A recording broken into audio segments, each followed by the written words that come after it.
आनंद ले रही हैं। हे परीक्षित, ठाकुर जी का जो पालना है ना, वो पालना इस उत्सव में वो पालना रो रहा था। संतों का बड़ा मधुर भाव है। वो पालना रोया।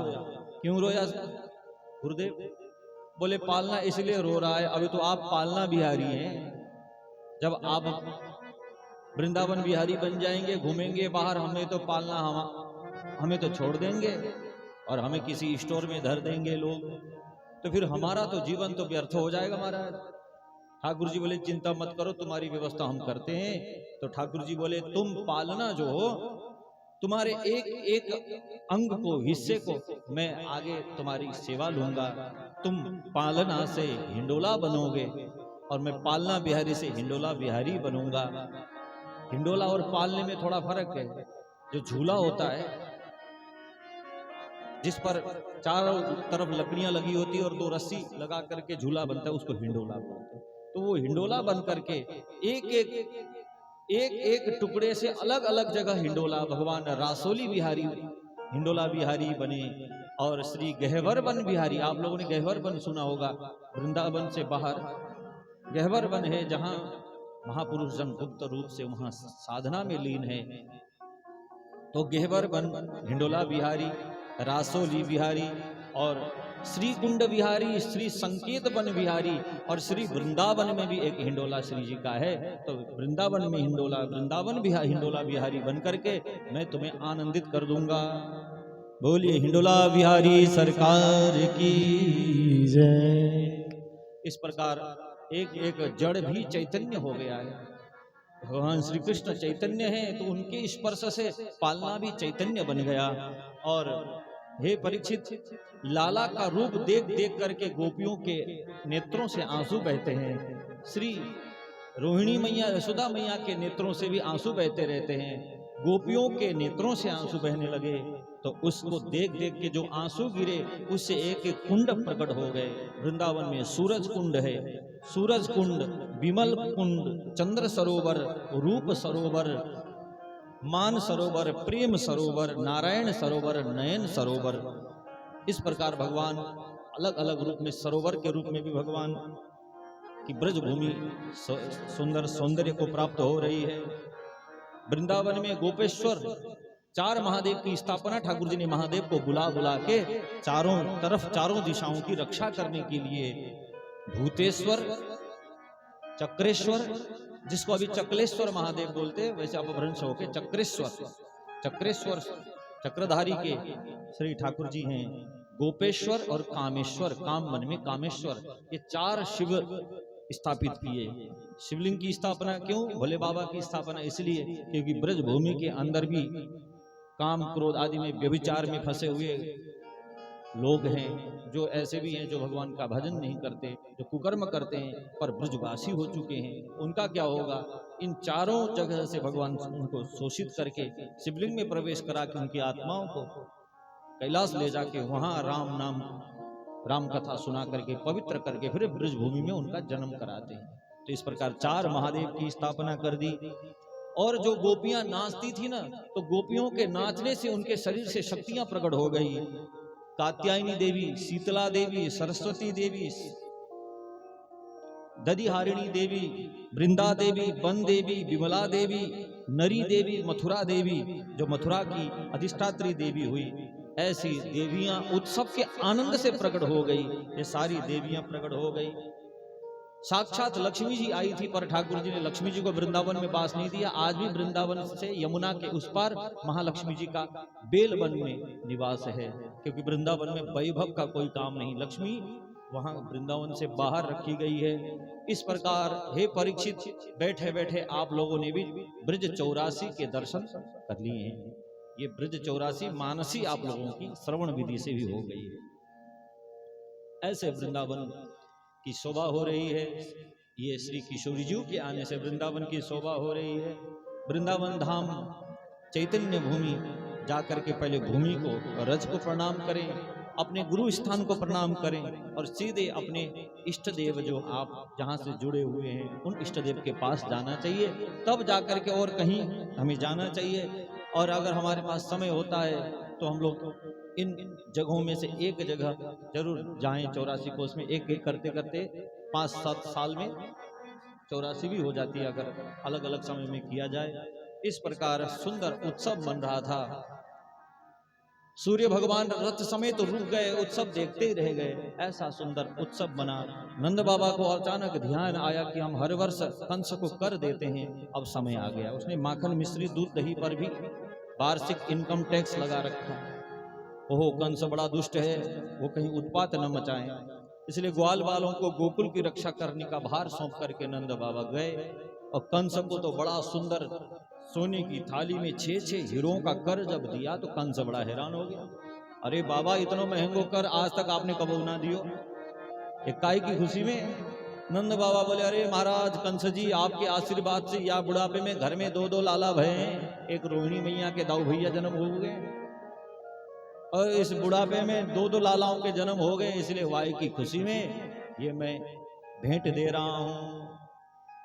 अब तो कंस भी बड़ा खुश हो गया। वाह महाराज, आपके घर में ऐसी खुशियां आती रही तो हमें भी बढ़िया बढ़िया भेंट मिलती रहेंगी, इसलिए जाओ हम भी आशीर्वाद देते हैं, आपके लालाओं की हजारों वर्षन की आयु बह जाए और उनके सबरे शत्रु मर जाए।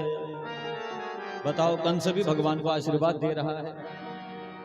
परंतु वसुदेव जी ने जब नंद बाबा जी को देखा, ओहो, मैं तो अपने लालाओं को इनके भरोसे मैं छोड़ के आयो, पर ये तो मथुरा डोल रहे हैं। जैसे ही बाहर आए, नंद बाबा से मिले। अरे आपके घर में इतनी बड़ी खुशी, आप कैसे हमारे मित्र हो, हमें बताया तक नहीं। नंद बाबा बोले, महाराज जरूर मेरे घर में जरूर ये खुशी आई है, पर मैं ये भी जानता हूँ आपके घर में इतना बड़ा दुख, 6-6 बच्चे इस दुष्ट ने मार दिए, तो मेरी छोटी सी खुशी और आपका इतना बड़ा गम, मैं कैसे अपनी खुशी बताता। परीक्षित, वास्तव में मित्र यही होता है। नीच दुख गिरी सम रज करी जाना। अपना दुख पहाड़ के समान हो तो मित्र के सामने कण के समान, रज के समान बताएं, और मित्र ही दुख रज मेरु समाना। मित्र का दुख छोटा भी हो तो पहाड़ के समान मानता है, ऐसे मित्रता होती है। वो सब तो ठीक है महाराज, पर मेरी ज्योतिष विद्या आपका मस्तक देख के बता रही है कि यहाँ ज्यादा दिन रहना ठीक नहीं है। आपके गोकुल में कुछ संकट आए व्यवहार हुए महाराज, जल्दी से जाओ यहाँ से, ज्यादा दिन यहाँ मत रुको। नंद बाबा एकदम से घबरा गए, क्योंकि वसुदेव जी बड़े सत्यवादी हैं, इन्होंने कहा है तो अवश्य कुछ संकट आएगा। तुरंत रथ पर बैठ करके, अब हाथ में माला लेकर के जपते हुए, हे नारायण मेरे लाला की रक्षा करना। परंतु जब तक भगवान के पास पहुंचते नंद बाबा, उससे पहले ही कंस ने आदेश दे दिया, जाओ बहन पूतना, 10 दिन के भीतर के जितने बच्चे हैं सबको मार डालो, क्योंकि तुम बाल घातनी में बड़ी एक्सपर्ट हो, इस काम में तुम ही जाओ। अब तो पूतना बोली, सरकार वहां उत्सव चल रहा है तो थोड़ा सज लूं धज लूं तब जाके जाऊं। अब तो सुंदर अपना रूप बनाया और हाथ में कमल घुमाती हुई जैसे ही प्रवेश किया, सब ब्रजवासी हैरान हो गए, राम राम, ये कौन सी देवी आ गई। ऐसा सुंदर रूप बनाया, सब गोपियां मोहित हो गई, क्योंकि पूतना का जो रूप था साक्षात लक्ष्मी जैसा उसने रूप बनाया। जैसे ही नंद भवन में पहुंची, अरे मैया यशोदा, लाला के जन्म की लाख लाख बधाई हो। हाँ बहनाओं, तुम सब उनको भी लाख लाख बधाई हो, पर अभी ज्यादा चिल्लाओ मत, हल्ला मत करो, मेरो लाला भाई हाल ही दूध पिवाई के वाको सुवाई हूँ, जग जाएगो, शांति से बैठो। सारी गोपियां तो दर्शन दूर से करके चली गई, पर ये पूतना वहां बैठी रही परीक्षित। माता जी को लगा कि शायद इसका मन अभी भी भरा नहीं। बहन का बात है, तेरा माँ अभी भी दर्शन करने को मन है? बोले हाँ मैया, मैं तो सोचूं कि तेरे लाला को बढ़िया सो आशीर्वाद दूं, जी भर के देखूं तब यहाँ से। हाँ तू तो दर्शन कर ले, लाला के साथ खेल ले, मैं थोड़े काम रसोई में और है उनको करके मैं फिर तेरे से मिलूं। माता जी यशोदा तो चले गए रसोई में, और इधर पूतना को मौका मिल गया परीक्षित। परंतु दूर से ही पूतना को देखते ही भगवान ने अपने नेत्र बंद कर लिए। ये पूतना कौन है? राजा जो बलि हैं उनकी रक्तमाला नाम की बेटी थी। उस रक्तमाला ने जब बामन जी के दर्शन किए तो पुत्र भाव जागा था, परंतु अपने पिता को छलते हुए जब देखा तो मारने की भावना जागृत हो गई थी। इसको तो मैं मार ही डालती, मेरे पिता को छल किया। और भगवान के सामने जैसा संकल्प करता है, हो सकता है देखो एक जन्म भी लग जाता है, दूसरे जन्म में पूतना बन करके आई। और भगवान ने आंखें क्यों बंद की? बोले इसको देख करके मातृ भावना जाग गई थी सब में, यशोदा मैया ने भी माता का रूप देख लिया, लक्ष्मी मैया आ गई जैसे। गोपियों ने भी यही सोचा, ग्वाल वालों ने भी यही सोचा कि ये माता का रूप धारण करके आई है, परंतु इसके भाव में मातृत्व तो नहीं है, पवित्रता नहीं है। अपवित्रता लेकर के आई है। नाम ये पूत ना, पूत मतलब पवित्रता, और परमात्मा जहां पवित्रता नहीं उधर देखते तक नहीं। इसलिए मानो भगवान ने अपनी दोनों आंखें बंद कर ली, और ये अपराध न हो जाए, क्योंकि माता तो सबने माता के रूप में देख लिया, और आई है पत्नी के। साक्षात श्री पतिम द्रष्टुम विवागता, सुखदेव जी के शब्द है। ऐसा लगता है कि लक्ष्मी का रूप बना करके मानो आई हो। तो भगवान ने आंख बंद कर ली, क्योंकि उसने जो श्रृंगार किया था उस श्रृंगार में सादगी नहीं थी, उसमें सांसारिक रस था। इसलिए परमात्मा को सांसारिक रस प्रिय नहीं है, और नकली रूप बना करके आई है राक्षसी, पर सुंदर देवी का रूप बना के आई है। मानो भगवान कहना चाहते हैं जैसे अंदर से हो वैसे मेरे पास आओ, मेरे से कुछ छिपा नहीं। इसलिए उसने जो आचरण गलत है, जिसके चरण गलत है और जिसके वचन गलत है, झूठ भी बोल रही है, जिसके वचन गलत है, जिसके चरण अर्थात उसका उठना बैठना सही जगह पर नहीं है, और जिसके वचन आचरण और चरण ही गलत हो, तो कैसे परमात्मा मिल सकते हैं उसको। आज कर्म तो कर रही है पवित्र, पर मन में है पाप। भगवान कहते हैं बाहरी कर्म पाप करो चलेगा, पर मन में पवित्र भाव रखो। बाहरी दुश्मनी चलेगी पर मन की दुश्मनी नहीं चलेगी। देखिए राम और रावण के बीच में कैसी दुश्मनी थी, पर जब रामेश्वरम की स्थापना करानी थी भगवान को, तो भगवान उस समय के सबसे विद्वान ब्राह्मण को भगवान चाहते थे, और जब दूत गया भगवान को भगवान के भेजने से, तो वहां जाकर के जब कहा कि रावण जो है ब्राह्मण पंडित, रावण से हम मिलना चाहते हैं, तो आज रावण ने बिल्कुल अलग ही कपड़े पहने और राजसी वेशभूषा त्याग दिया, सुंदर जनेऊ धारण किया, सफेद वस्त्र धारण किए, ऊपर ही एक वस्त्र ओढ़ लिया, नीचे धोती धारण करके त्रिपुंड धारण। आज कोई राजसी वेशभूषा नहीं, सुंदर ब्राह्मण का वेश धारण करके रावण आया है। दुश्मनी अपनी जगह है, पर यहाँ कर्म जो है, बड़े ही कर्म बाहरी रूप में करता था प्रभु से दुश्मनी, पर अंदर से प्रभु से दुश्मनी नहीं थी। परंतु पूतना तो बाहर सुंदर रूप, अंदर मारने की भावना लेकर के आई है दुग्ध, पर मिला हुआ है जहर। परमात्मा को ये पसंद नहीं है। हमारी प्रार्थना में यदि जहर रूपी वासना आ जाए तो भगवान उस प्रार्थना को स्वीकार नहीं करते। बिल्कुल विशुद्ध जहर रहित प्रार्थना हो। आज हे परीक्षित, ठाकुर जी ऐसे हैं, इतने दिव्य हैं। अभी आप लोगों ने ध्यान किया बाल स्वरूप का, कैसा, भले ही रोज का अभ्यास नहीं है फिर भी दिखे कि नहीं, थोड़ा थोड़ा आनंद आया। उतना जब भगवान को देखती है ना तो आंसू आ गए। ऐसे हैं भगवान। जो आनंद सिंधु सुख राशि, जो आनंद सिंधु सुख राशि, सी करते त्रैलोक सुपासी, सी करते त्रैलोक सुपासी। सो सुख धाम राम अस नाम, सो सुख धाम राम अस नामा। सकल लोक दायक विश्राम, सकल लोक दायक विश्राम। जो आनंद सिंधु सुख राशि, सी कर दे त्रैलोक सुपासी। पूतना भगवान को देख के थोड़ी देर तो रोई, आनंद के आंसू आए, क्योंकि भगवान ही आनंद सिंधु सुख राशि।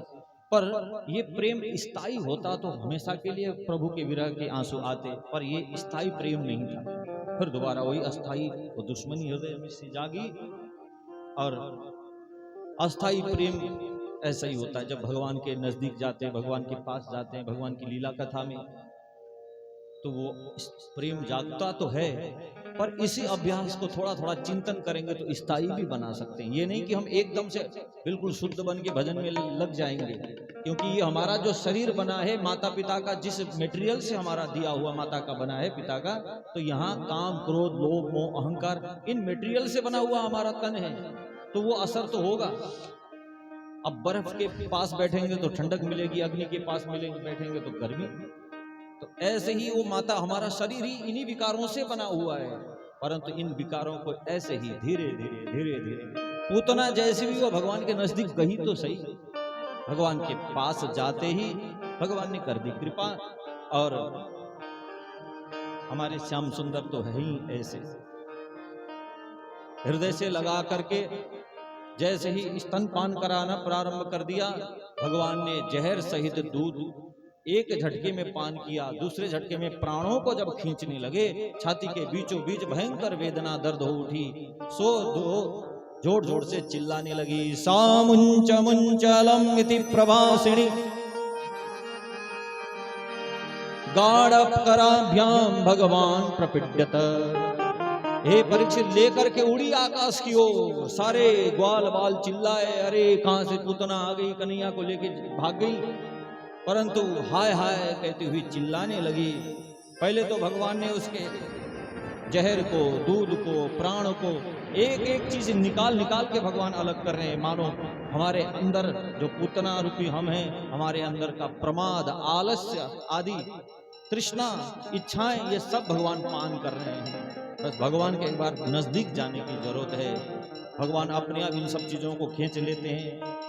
2 बार चिल्लाई, छोड़ दे, सा मुंच मुंच, मुचलरी मोचने धातु से मुंच शब्द बनता है, अर्थात मानो प्रार्थना कर रही है, हे प्रभु मुझे 2 बार मुंच मुक्ति, क्योंकि मुकुंद है, मुक्तिम ददाति इति मुकुंद, तो मुझे मुक्ति दे दो, मुक्ति दे दो। काहे से? बोले इस लोक की तृष्णा से और परलोक की तृष्णा से, मुझे स्वर्ग तक की इच्छा मेरी खत्म हो जाए, संसार की तो क्या ही है। मानो पूतना ऐसी पुकार कर रही है। हे परीक्षित, भगवान ने जब पूतना को पकड़ा तो उंगली गाड़ करके, गाढ़क कराभ्याम भगवान प्रपीड्यत, मजबूत भगवान की पकड़ ऐसी है, भगवान ने ऐसे पकड़ा, पूतना छटपटा उठी, लेकर के उड़ रही थी, जैसे उसके प्राण पखेरु भगवान ने खींच लिए, धड़ाम से जाकर के कंस की वाटिका में गिरी, सो पूतना का उद्धार भगवान ने कर दिया। बोलिए पूतना मर्दन भगवान की जय। आज पूतना का उद्धार किया। भगवान बोले, माता जी हम तो केवल पकड़ना जानते, छोड़ना तो हम जानते नहीं, हमारा स्वभाव ही नहीं, जो एक बार मेरे सामने आ जाता है उसको हम पकड़ लेते हैं तो कितना भी छटपटाए छूट नहीं सकता। हमारे पास तो बंसी है, जैसे मछली पकड़ने वाले के पास भी ना एक कांटा होता है, उसको बंसी बोलते हैं, ऐसे मुड़ा होता है तार का, खाद्य पदार्थ लगा करके जो पानी में डाला, मछली ने पकड़ लिया खाने को और ऐसे फंस जाती है, चाहे जितना छटपटावे छूटने वाली नहीं है। ऐसे ही हमारे कन्हैया भी 3 जगह से टेढ़े, 3 जगह से अगर निकलना भी चाहे, एक तो टांग टेढ़ी, टांग से भी कोई छूट जाए तो कमर टेढ़ी, और फिर गर्दन, 3 जगह से भगवान टेढ़े हैं। कहते हैं एक अयोध्या धाम के एक महापुरुष, एक संत, ये हकीकत सच्ची घटना है कि वृंदावन दर्शन कभी, ये ना सब अपनी निष्ठा वाले होते हैं, धाम निष्ठा वाले, जो अयोध्या वाले वो नियम लेते हैं कि अयोध्या के बाहर जाएंगे ही नहीं। अब वृंदावन में भी बहुत सारे महापुरुष जन हैं, संत जन है, गृहस्थ लोग भी हैं, नियम बना लेते हैं कि वृंदावन छोड़ करके कहीं जाना ही नहीं। यहाँ तक कि कहा गया है कि वृंदावन सीमा के बाहर हरिहू को न निहार। यदि वृंदावन सीमा के बाहर श्याम सुंदर बंसी बजाते हुए दिखाई दे रहे हैं तब भी उधर मत देखो, हमें तो वृंदावन बिहारी लाल से प्रेम है, हमें बाहर के बिहार वृंदावन वाले से नहीं, वृंदावन वाले से अलग वाले से हमें नहीं कोई मतलब। इसका भाव बहुत गहरा है, क्योंकि ठाकुर जी का जो रस है ना, जो मथुरा आदि की लीला है, जो गोकुल की लीला है, जो ब्रज लीला है, वो अलग है, पर वृंदावन नित्य निकुंज निवृत्त है। इसलिए छोटी छोटी गलियां हैं, छोटी छोटी गलियों में से निकलना पड़ता है, छोटे छोटे मंदिर, ऐसा लगता है किसी घर के अंदर ठाकुर जी विराजमान। क्योंकि ये निवृत्त निकुंज है। एक है गोष्ठ वृंदावन, जहां गाय चराते हैं ठाकुर, वो खुले मिलेंगे आपको, और उससे और गुप्त है गोपी वृंदावन, ये और गुप्त है, गोपियों का भाव जिसमें आ जाता है।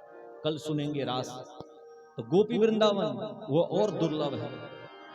और उससे और आगे निकुंज वृंदावन, निकुंज अर्थात मंदिर, निकुंज, और उसके भी गुप्त में निवृत्त निकुंज।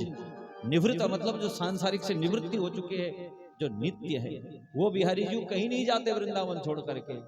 दो दो ठाकुर जी का जन्म होता है, ये तो उस ठीक ढंग से न सुनाने के कारण लोगों को पता नहीं। अभी दो दो कृष्ण का जन्म होता है।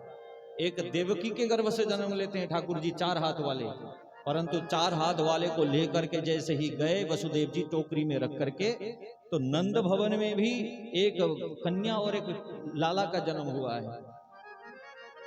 तो जैसे ही वसुदेव जी लेके जाते हैं, वो जाते ही यशोदा वाले में जाके मिल जाते हैं।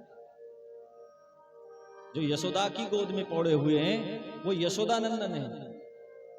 और जब राक्षसों का मारने का काम होता है तो 4 हाथ वाले कृष्ण होते हैं, और जब माखन चोरी आदि माधुर्य लीला करनी होती है तो 2 हाथ वाले कृष्ण होते हैं। ऐसी लीलाएं हैं। तो वृंदावन अति गोपनीय है। तो ऐसे ही अयोध्या की भी निष्ठा लेने वाले संत लोग हैं। अयोध्या धाम से कहीं बाहर नहीं जाते, वृंदावन भी नहीं आते, वृंदावन वाले अयोध्या नहीं जाते, ऐसे पक्के हैं, अपने रस के पक्के हैं, चातक के समान।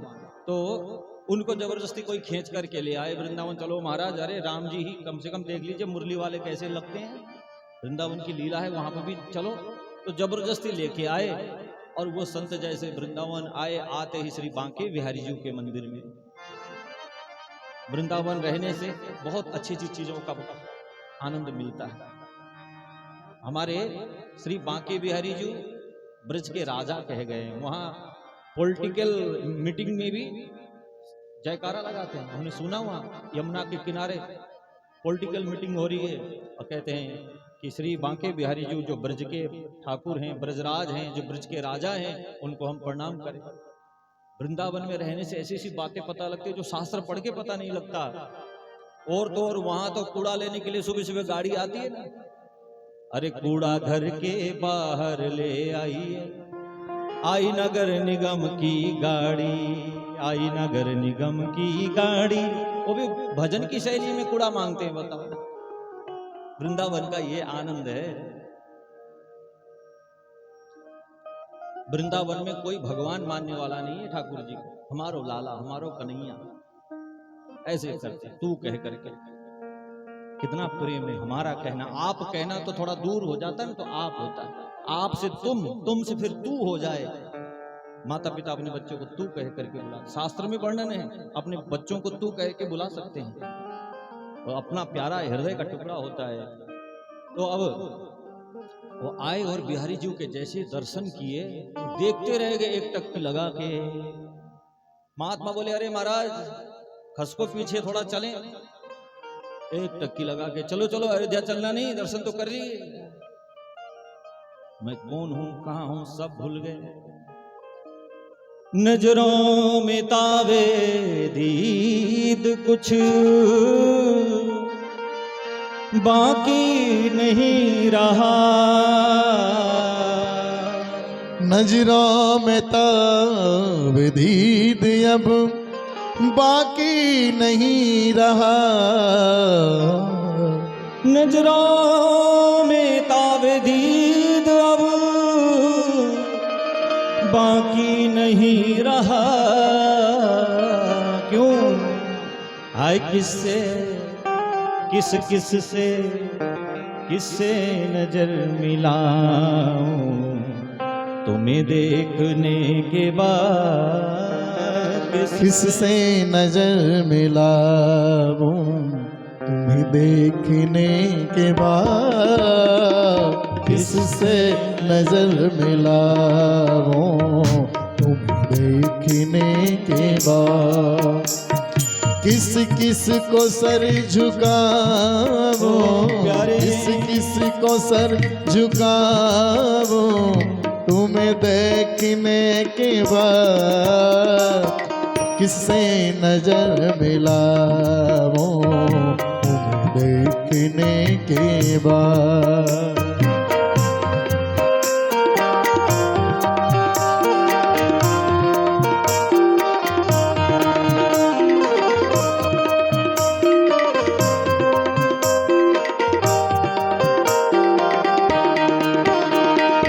आँखों में ताबदीद अब बाकी नहीं रहा, आँखों में ताबदीद अब बाकी नहीं रहा, बाकी नहीं रहा। दरिया में डूब जाओ तुम देखने के बाद, दरिया में डूब जाओ तुम देखने के बाद। ओ किस किस से नर झुकाओ, किस किस को सर झुकाओ, तुम्हें देखने के बाद किससे नजर मिलाओ, देखने के बाद। श्री वृंदावन बिहारी लाल की जय हो, श्री बांके बिहारी लाल की जय जय जय श्री। अब तो सब भूल गए और वहीं रहने लग गए वृंदावन में ही। कई महीने बीत गए, महाराज नहीं आए, और नहीं आए तो अयोध्या से संतों को भेजा गुरु महाराज ने, जाओ तो देखो हमारा चेला सीताराम सीताराम रटता था, और हमने सुना है वृंदावन में बाबरा है गए और वहां राधे श्याम जपता हुआ सब धर्म भ्रष्ट हो गया है, गुरु आज्ञा नहीं मान रहा है। अब तो संत महात्मा आए, महाराज अयोध्या नहीं चलना। कहाँ है अयोध्या, कहाँ से आए आप? सब भूल गए, अयोध्या का नाम तक भूल गए। महाराज चलो ठीक है, भूल गए तो भूल गए, पर एक बात बताओ, ये हुआ कैसे? ये आपको लूटा किसने, बर्बाद कैसे हुए? महाराज बोले क्या करूं, मन तो मानता नहीं था और किसी को देखना भी, पर जैसे मैंने ये रास बिहारी के दर्शन किए ना, ये टेढ़ी टांग वाले के, मेरे हृदय में तो राम जी सीधे साधे बड़े प्यारे बैठे हुए थे, सीताराम जानकी सहित बैठे हुए थे।